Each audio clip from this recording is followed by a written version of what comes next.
ఇది నువ్వు ఏర్పాటు చేసిన దినము, దీని యందు మేము ఉత్సహించి సంతోషిస్తున్నామయ్యా. ప్రారంభ ప్రార్థన మొదలుకొని ఇప్పటి వరకు నువ్వు మాకు తోడుగుండి నడిపించు. ఇప్పుడు పరిశుద్ధ గ్రంథం నుండి వాక్యమును ధ్యానం చేస్తుండగా నీ వాక్కుతో మాతో మాట్లాడవచ్చు. ఈ కుటుంబానికి, కూడిక ఏర్పాటు చేసిన కుటుంబానికి అప్పతని ఆత్మీయ ఆహారం దయచి అడుగుతున్నాం.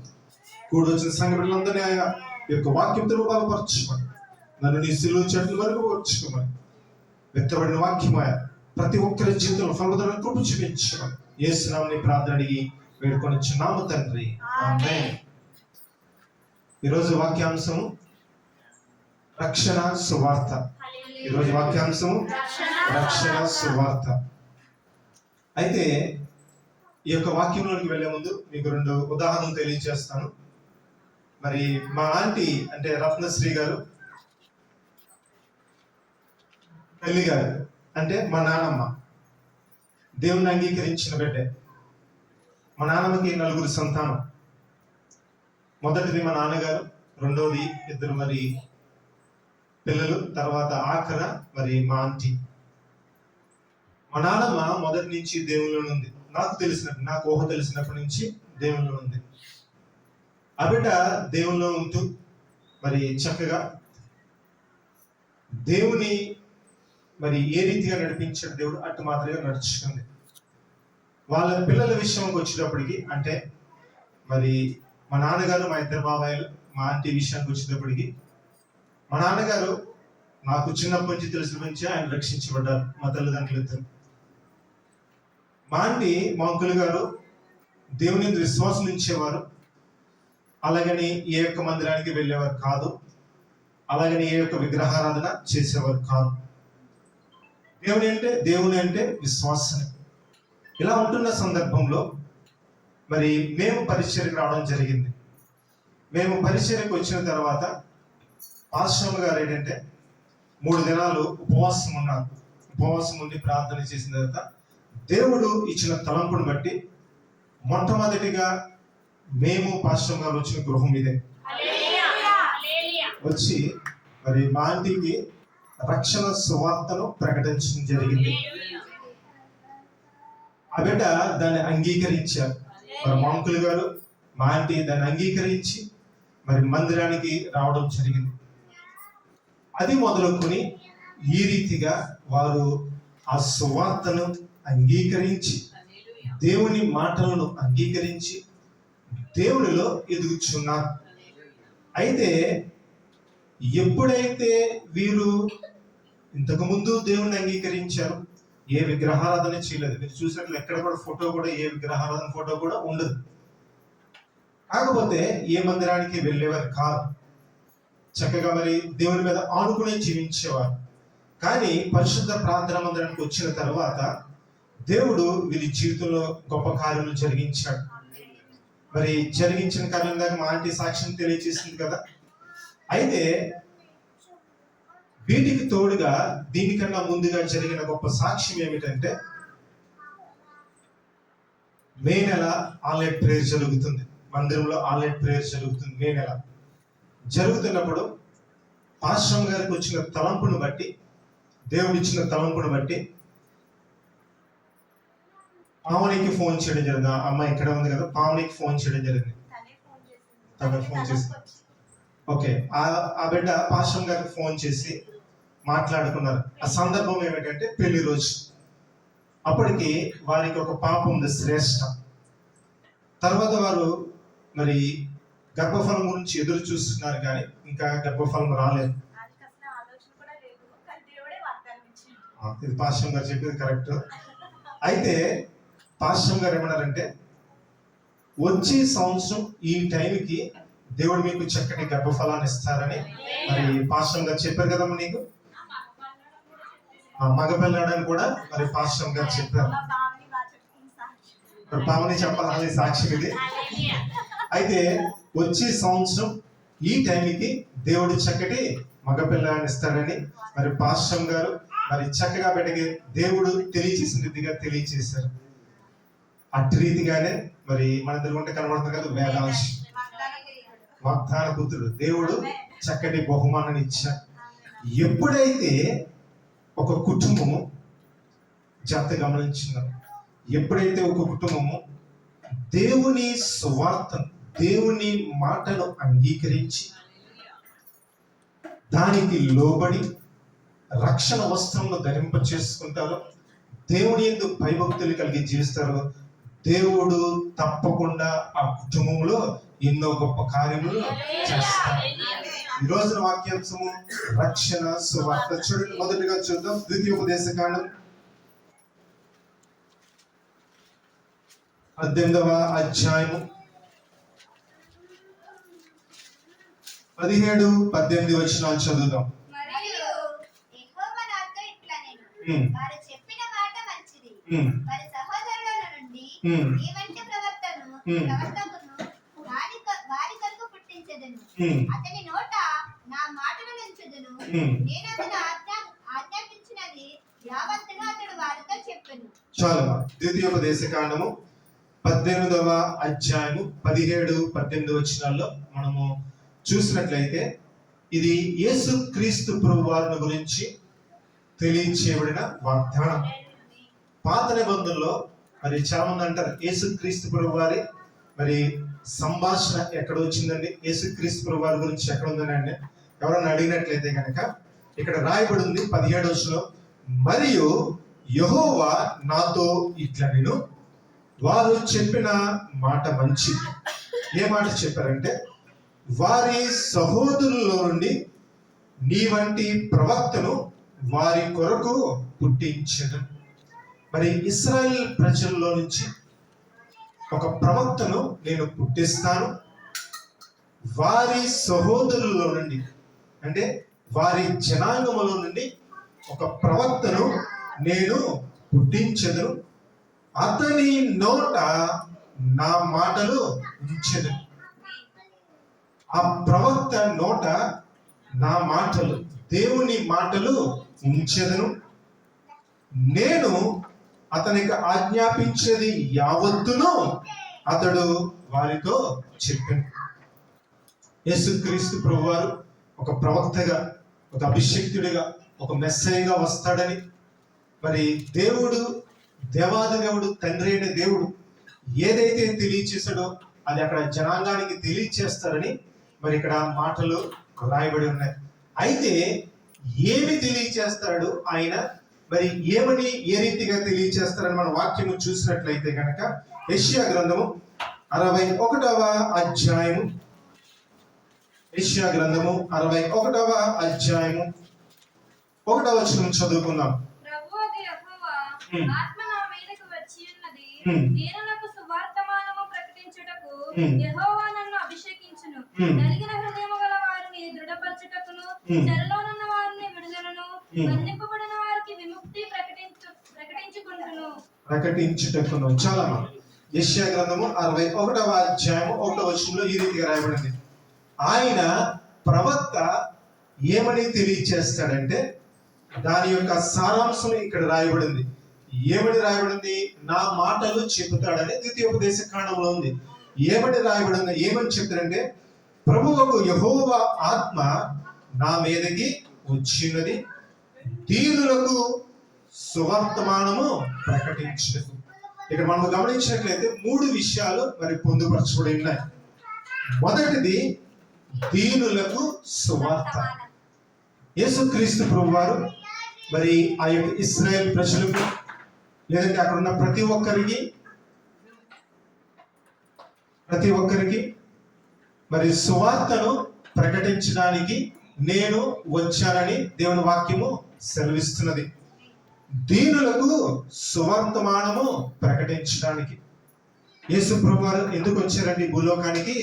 సువర్తమానం, వార్త, సువార్త అంటే సువార్త అంటే మంచి వార్త. వార్త అంటే మనం చూస్తాం కదా వార్తలు. సువార్త అంటే మంచి వార్తను ప్రకటించడానికి దేవుడు ఈ లోకానికి వచ్చాడు. అయితే మనం అక్కడ చూసినట్లయితే ప్రభువుకు యెహోవా ఆత్మ నా మీదికి వచ్చినది. అలనాడు దేవాది దేవుడు కుమారుడు ఈ లోకానికి వచ్చి సువార్తను ప్రకటించాడు. దీన్ని జాగ్రత్తగా మనము అన్వయించుకున్నట్లయితే గనక ఈ కుటుంబము రక్షించబడడానికి ప్రభు ఆత్మ మరి ఈ యొక్క పాశ్రం గారి మీదకి ఆవరించి వారి సహోదరుల్లో నుండి ప్రవక్త పుట్టునన్నాడు.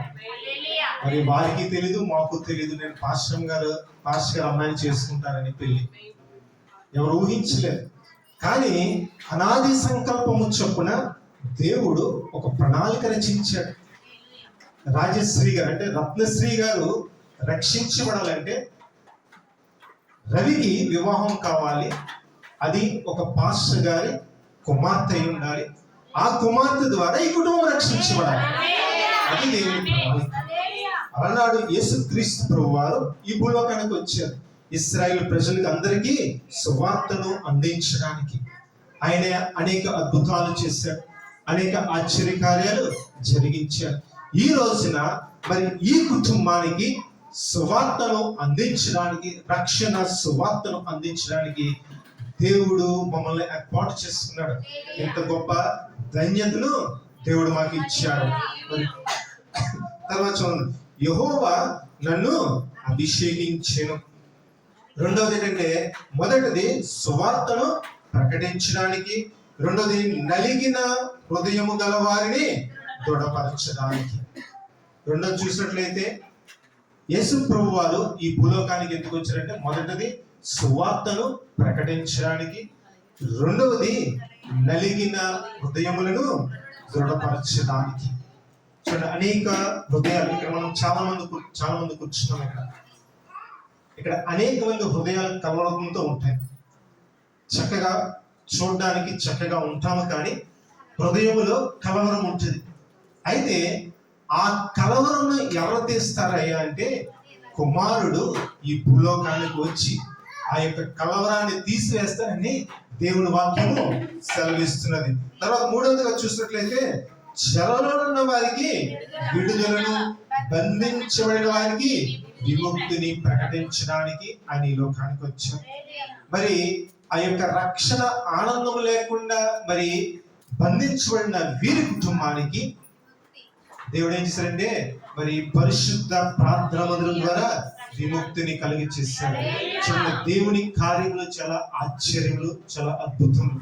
అవి మన కంటికి కనిపించవు, మన చెవులకు గోచరము కావు. మరి మా నాన్నమ్మ ఎలా రక్షించబడిందంటే,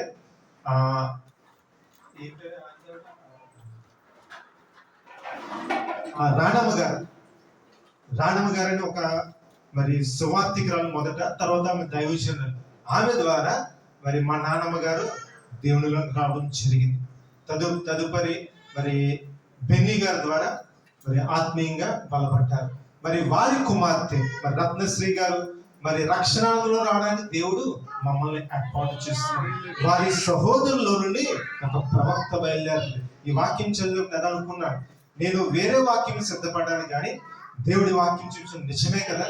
మరి ఈ బిడ్డ రక్షణానందానికి వారి సహోదరుల నుండి ఒక ప్రవక్త వచ్చింది.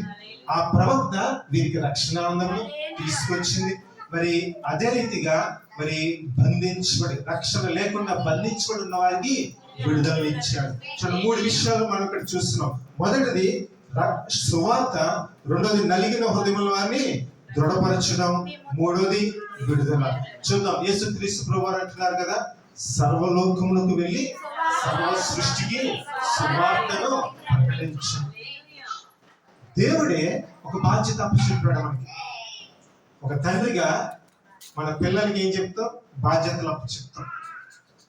దేవాది దేవుడు తండ్రి మనకి బాధ్యత అప్పచెప్పాడు. ప్రతి ఒక్క క్రైస్తవుడికి, ప్రతి ఒక్క వ్యక్తికి ఒక బాధ్యత అప్పచెప్పాడు. ఏం బాధ్యత అప్పచెప్పాడు అంటే, సర్వలోకములకు వెళ్ళి సర్వ సృష్టికి సువార్తను ప్రకటించిన మాట్లాడలేదు. మార్కు సువార్త 16వ అధ్యాయము 15వ వచనం.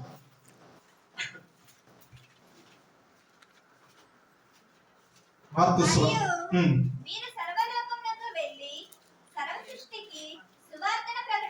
చాలా ఇక్కడ చూడండి ఏమంటాడు, మీరు సర్వలోకమునకు వెళ్ళి సర్వ సృష్టికి సువార్తను ప్రకటించండి. దేవుడు మరి దైవజనులను ఏర్పాటు చేసిన తర్వాత ఏం చేయాలంటే వారు సువార్తను ప్రకటించాలి. విశ్వాసులు మరి సంఘ బిడ్డలు అందరూ కలిసి ఏం చేయాలంటే సువార్తను ప్రకటించాలి. అప్పుడే సర్వలోకమునకు వెళ్ళి సర్వ సృష్టికి సువార్త ప్రకటించుడి అన్న వాగ్దానమును మనము నెరవేర్చే రీతిగా మనము మరి ముందడుగు వేయగలుగుతాం. మనము ఎవరికి సువార్తను ప్రకటించకపోతే ఈ రోజున బిడ్డ మరి రక్షించబడి ఉండకపోవచ్చు. మీలో అనేక మంది మరి దేవుడు చేసిన కార్యాలను ఎదుటి వారికి తెలియజేస్తున్నారు. తెలియచేయడం వల్ల ఏమవుతుంది, వారు మారి అయ్యో వారి జీవితంలో ఈ రీతిగా కార్యం జరిగింది, మా జీవితంలో కూడా దేవుడు కార్యము చేస్తానని వారు ఏం చేస్తారంటే దేవుని మార్గంలో రావడానికి అవకాశం ఉంటుంది. యేసుక్రీస్తు ప్రభు వారు కూడా ఏం చేశారంటే సువార్తను సమాజ మందిరాల్లో బోధించేట్టున్నమాట. మత్తయి సువార్త 9వ అధ్యాయం 35వ వచనం. మత్తయి సువార్త 9వ అధ్యాయం 35వ వచనం. సమాజ మందిరములలో బోధించుచు రాజ్య సువార్త ప్రకటించుచు ప్రతి విధమైన రోగములు ప్రతి విధమైన వ్యాధిని స్వస్థపరచుచు సమస్త పట్టణములందు గ్రామములందు సంచారము చేసెను. చాలా మత్తయి సువార్త 9వ అధ్యాయం 35వ వచనంలో యేసుక్రీస్తు ప్రభువారు ఏం చేశారంటే ఆయన ఈ భూలోకానికి ఎందుకు వచ్చారు? సర్వలోకమునకు సువార్త ప్రకటించడానికి, మరి నశించిపోతున్న ఆత్మలను రక్షించడానికి ఆయన ఈ భూలోకానికి వచ్చారు. ఆయన ఏదైతే కార్యములు చేశారో ఆ కార్యమును మనం నెరవేర్చాలని దేవుడు ఆశిస్తున్నాడు. ఇక్కడ అంటున్నాడు కదా, ఆయన సమాజ మందిరములలో బోధించుచు రాజ్య సువార్తను ప్రకటించు. ఈ రోజుల్లో చాలా చోట్ల ఏంటంటే సువార్త తక్కువైపోయింది, రిమైనింగ్ అదర్ థింగ్స్ బాగా ఎక్కువైపోయినాయి.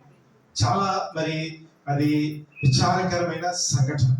కానీ దేవుడి మాట ఏమని తెలియజేస్తుందంటే సువార్తను ప్రకటించు. సువార్త అంటే యేసుక్రీస్తు ప్రభువారు ఈ భూలోకానికి వచ్చారు. మన అందరి నిమిత్తము ఆయన సిలువలో బలి అయ్యారు. ఆయన నిన్ను నన్ను ఎంతగానో ప్రేమించారు. ఆయన నీ కొరకు నా కొరకు సిలువలో రక్తాన్ని కార్చారు. నిన్ను నన్ను ఎంతగానో ప్రేమిస్తున్నారు. నీవు నిత్య జీవం పొందాలంటే యేసును నమ్మాలి. ఇది నిజమైన సువార్త. క్రిస్మస్ అంటే సువార్తను ప్రకటించడమే. ఈ సువార్తను యేసుక్రీస్తు ప్రభువారు ప్రకటించారు, మనల్ని కూడా ప్రకటించమని ఆయన మనకి బాధ్యత అప్పచెప్పారు. ఆ బాధ్యతను బట్టి పరిశుద్ధ ప్రార్థన దైవజనులుగా మేము వీరి గృహానికి రావడం, వీరికి సువార్తను ప్రకటించడం, మరి వీరు మందిరానికి రావడానికి దేవుడు కృప చూపించారు. తర్వాత అదే రీతిగా ప్రతి విధమైన రోగమును ప్రతి విధమైన వ్యాధిని స్వస్థపరచు. ఇక్కడ ఏమని రాయబడిందని, ప్రతి విధమైన రోగమును ప్రతి విధమైన వ్యాధిని స్వస్థపరచు. మరి వీరి జీవితంలో ఇందాక మరి మా ఆంటీ తెలియజేస్తారు, రత్నశ్రీ గారు తెలియజేశారు కదా, మరి మనసులో మరి బాధపడుతున్నప్పుడు దేవుడు ఏం చేశాడు, మరి చక్కటి మరి ఆదరణ ఇచ్చాడు. దేవుడి దగ్గరికి వస్తే ఆయన నిన్ను స్వస్థపరుస్తాడు. అంటాడు కదా, మరి నిర్గమానం నిన్ను స్వస్థపరచు యెహోవాను నేనే అంటాడు. నువ్వు దేవుడి దగ్గరికి వస్తే కనుక దేవుడు తప్పకుండా నిన్ను స్వస్థపరుస్తాడు. అయితే నువ్వు దేవుడి దగ్గరికి వచ్చినప్పుడు ఎలా రావాలంటే, నేను ఆయన దగ్గరికి వచ్చాను, ఆయన నా పట్ల కార్యము చేస్తాడని నమ్మినప్పుడు దేవుడు తప్పకుండా గొప్ప కార్యం చేస్తాడు. ఆ బిడ్డ అలాగే నమ్మింది. దేవుడు నా జీవితంలో, నా భర్త జీవితంలో, నా కుమారుడి జీవితంలో దేవుడు గొప్ప కార్యం చేస్తాడని అన్నప్పుడు అట్టి రీతిగానే దేవుడు ఘనమైన కార్యం చేశాడు. ఇక్కడ మొదటిగా మనం చూసినట్లయితే సువార్తను ప్రకటించడానికి దేవుడు ఈ లోకానికి వచ్చాడు. మరి మనము అట్టి రీతిగానే మరి సువార్తను ప్రకటించాలని దేవుడి వాక్యం సెలవుస్తుంది. రెండోదిగా మనం చూసినట్లయితే నలిగిన హృదయములను దృఢపరచడానికి. చూడండి ఆ మాట చూద్దాం. 94వ కీర్తన 19వ వచనం. 94వ కీర్తన 19వ వచనం. అంతరంగమందు విచారములు హెచ్చుగా నీ గొప్ప ఆదరణ నా ప్రాణముకు నెమ్మది కలుగజేయుచున్నది. చాలా 94వ కీర్తన 19వ వచనం. నా అంతరంగమునందు విచారములు హెచ్చగా నీ గొప్ప ఆదరణ నా ప్రాణమునకు నెమ్మదిని కలుగజేస్తుంది. అంతరంగములో విచారం వచ్చినప్పుడు, మనకి బాధ కలిగినప్పుడు జాగ్రత్త గమనించినాం. ఎప్పుడైనా ఎవరైనా బాధతో కానీ వేదనతో కానీ కన్నీటితో కానీ దేవుని సన్నిధికి వస్తే గనక దేవుని వాక్యము నువ్వు శ్రద్ధగా వింటే ఆ వాక్యం నేను ఏం చేస్తుంటే నిన్ను బలపరిచి నీలో ఉన్న దుఃఖాన్ని తీసివేసి నీకు నెమ్మదినిస్తుంది. మరి నాకు సాక్ష్యంలో తెలియదు, ఆమె చక్కటి ఉదాహరణ. నేను బయటికి వెళ్ళి ప్రయాణం వచ్చి ఇంటి దగ్గర వాక్యం చూస్తున్నప్పుడు ఆ వాక్యమే నన్ను బలపరిచి నాకు నెమ్మదినిచ్చిందండి. ఇటువంటి నెమ్మదిని కావాలంటే మన జీవితంలో ఈ రోజుల్లో చాలా మంది జీవితాలు చూసినట్లయితే హృదయాలకి నెమ్మది లేదు, అంతరంగంలో విచారం ఉంటుంది. పైకి చక్కగా చాలా సంతోషంగా చక్కటి డ్రెస్అప్ చేసుకుంటున్నాం, కానీ హృదయంలో మటుకు మాత్రము చాలా వేదన, కొన్ని చెప్పుకోలేనివి, ఎవరితో షేర్ చేసుకోలేనివి ఏం చేస్తామంటే మన అంతరంగంలో మనమే కుమిలిపోతున్న సందర్భాలు అనేకమైన ఉంటున్నాయి. అయితే దేవుని వాక్యం చాలా తేటగా సెలవిస్తుంది, నా అంతరంగంలో విచారం హెచ్చగా నీ గొప్ప ఆదరణ నా ప్రాణములకు నెమ్మదినిస్తుంది అనిపించింది. ఏది నెమ్మదినిస్తుంది అంటే దేవుని వాక్యం మట్టుకు మాత్రమే మనకి నెమ్మదినిస్తుంది. ఇంకో మాట ఉంటుంది, యెహోవా 34వ కీర్తన 4వ వచనం,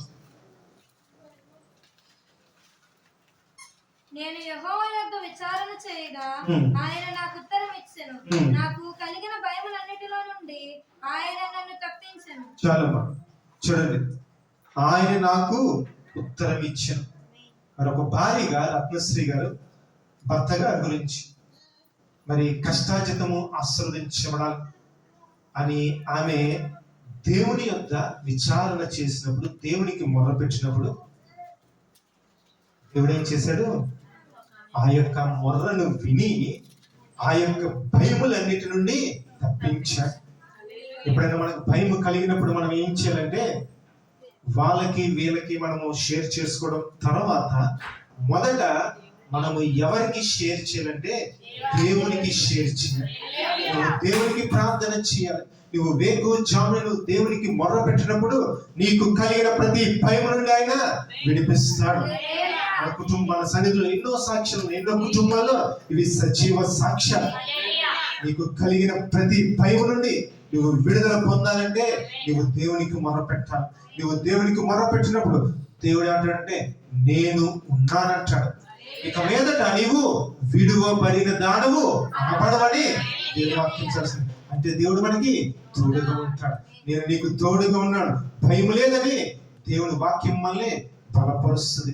ఇవన్నీ ఎలా జరుగుతాయంటే నీ హృదయంలో నువ్వు దేవుని అంగీకరించినప్పుడు దేవుడు తప్పకుండా నీకేం చేస్తాడంటే నీ అంతరంగంలో విచారము తీసివేసి నీకు కలిగిన ప్రతి భయం నుండి ఆయన తప్పిస్తాడు.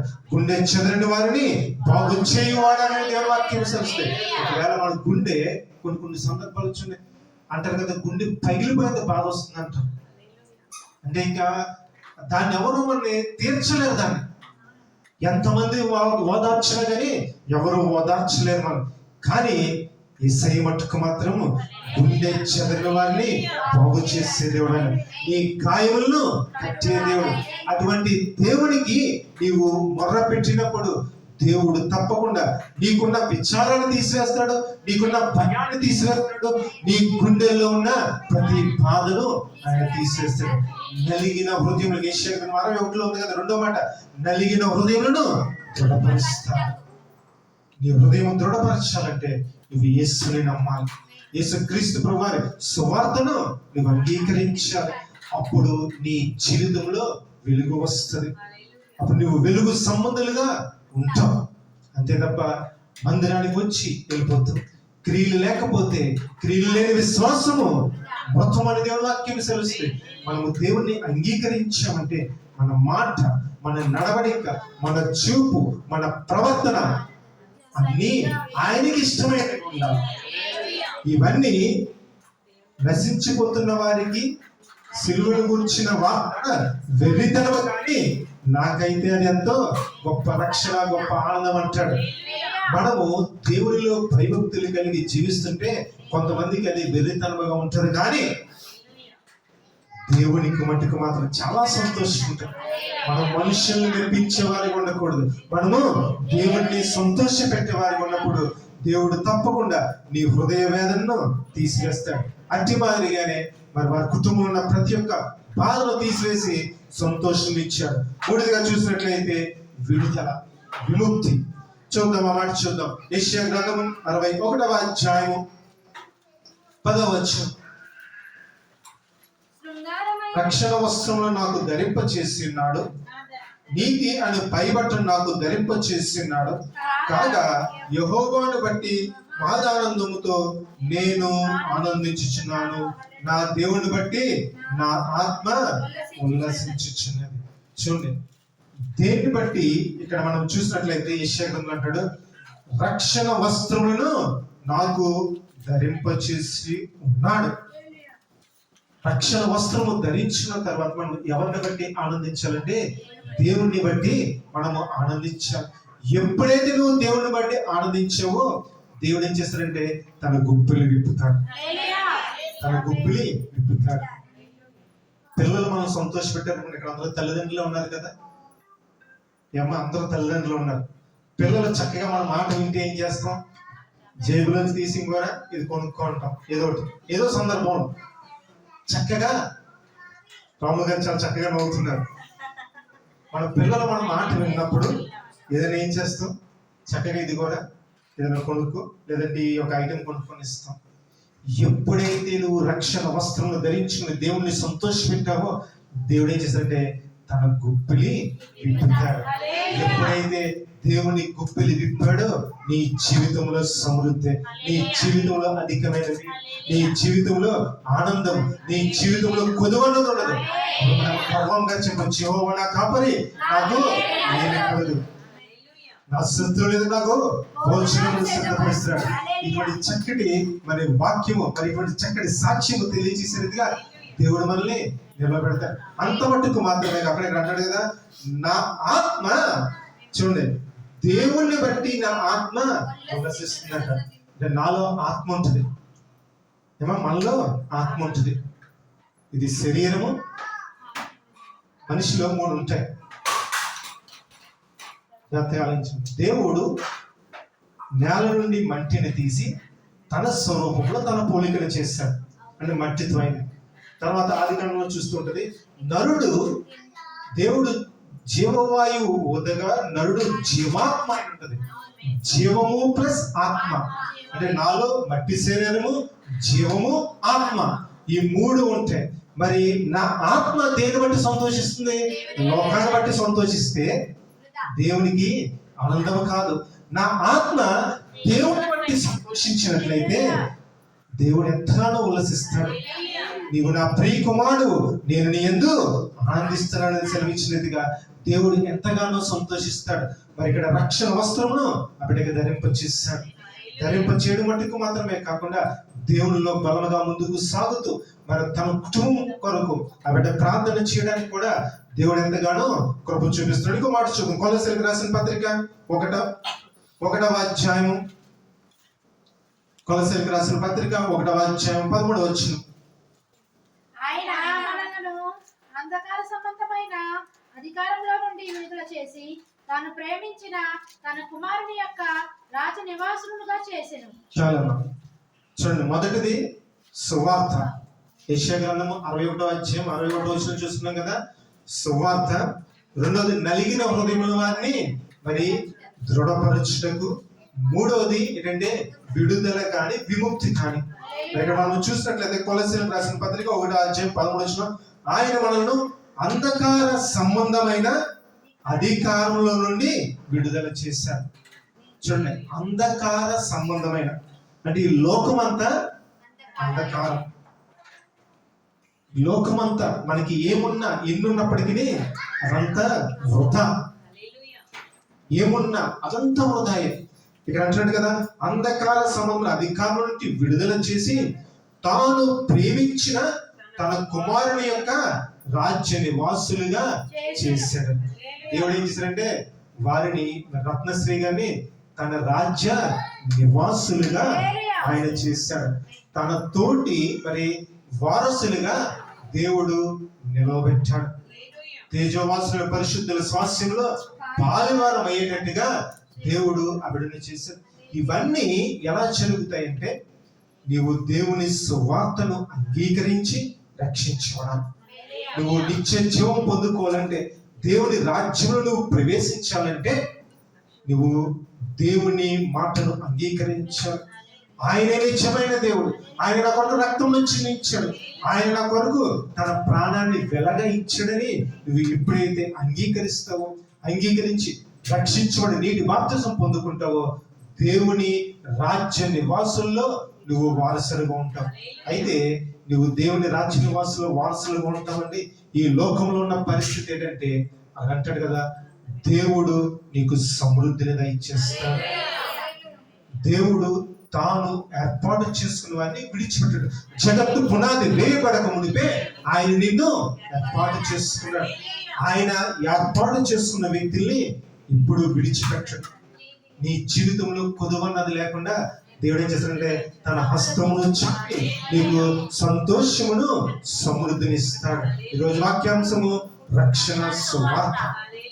యేసుక్రీస్తు ప్రభువారు ఈ లోకానికి వచ్చి సువార్తను ప్రకటించాం. రోగులను స్వస్థపరిచాడు. నలిగిన హృదయముల వారిని దృఢపరిచాడు. ఆయన సిలువలో బలి అయి నిత్య జీవాన్ని మనకి వారసత్వంగా ఇచ్చాడు. ఈ రోజు ఈ యొక్క కూడికని ఏర్పాటు చేసిన ఈ కుటుంబానికి మరి దేవుడు అటు ధన్యతని ఇచ్చాడు. అదే రీతిగా మంకుల్ గారికి మరి వినోద్ కుటుంబానికి కూడా దేవుడి రక్షణ ఇచ్చేలాగా దేవుడి ప్రార్థనలో జ్ఞాపకం చేసుకోండి. దేవుడి మాటలు మనం ఇంటిలో దీవించగా ప్రార్థన చేసుకుందాం. మహిమగల తండ్రి, మహోన్నతుడా, నీకు స్తోత్రాలు చెల్లిస్తున్నాం. నువ్వు మాతో మాట్లాడలేక బట్టి నీకు స్తోత్రమయ్యా.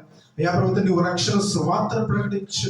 తన సహోదరులను ఒక ప్రవక్తను నేను పుట్టిస్తాను, అతని నోట నా మాటలు ఉంచుతాను. లేకపోతే నువ్వు అతని అభిషేకించే ప్రభుత్వని అతను నడిపిస్తాను రీతిగా ప్రభుత్వాన్ని. లేకపోతే నువ్వు పరిశుద్ధ ప్రాంతంలో దయచేయను ఈ కుటుంబానికి నడిపించు. ఈ కుటుంబానికి రక్షణ ఇచ్చాను బట్టి నీకు స్తోత్రమని. ఈ కుటుంబాన్ని ఉద్దీవించిన ఆశీర్వదించిన ప్రభుత్వని ప్రభుత్వని కూడి వచ్చిన ప్రతి ఒక్కరిని జ్ఞాపకం చేసుకుని అడుగుతున్నాం. ఈ కుటుంబంలో ఉన్న ప్రతి కొదుల్లో తీర్చిన ప్రభుత్వని మమ్మల్ని గారు ఉద్యోగంలో ప్రభుత్వని నువ్వు సహాయం చేసేపుతని వారి యొక్క హృదయ వాంఛలను తీర్చమని అడుగుతున్నాం. నా ఆత్మ మేము వచ్చిన కనుక మీరు భయపడవద్దు అంటున్నారు ప్రభుత్వని. ప్రభుత్వని నీవే వారికి తోడుకునే ప్రభుత్వని వారి కుమారుడి విషయంలో కూడా నువ్వు గొప్ప కార్యం చేయమని యేసు నామమున ప్రార్థన అడిగి వేడుకొంచున్నాము తండ్రి. ఆమేన్.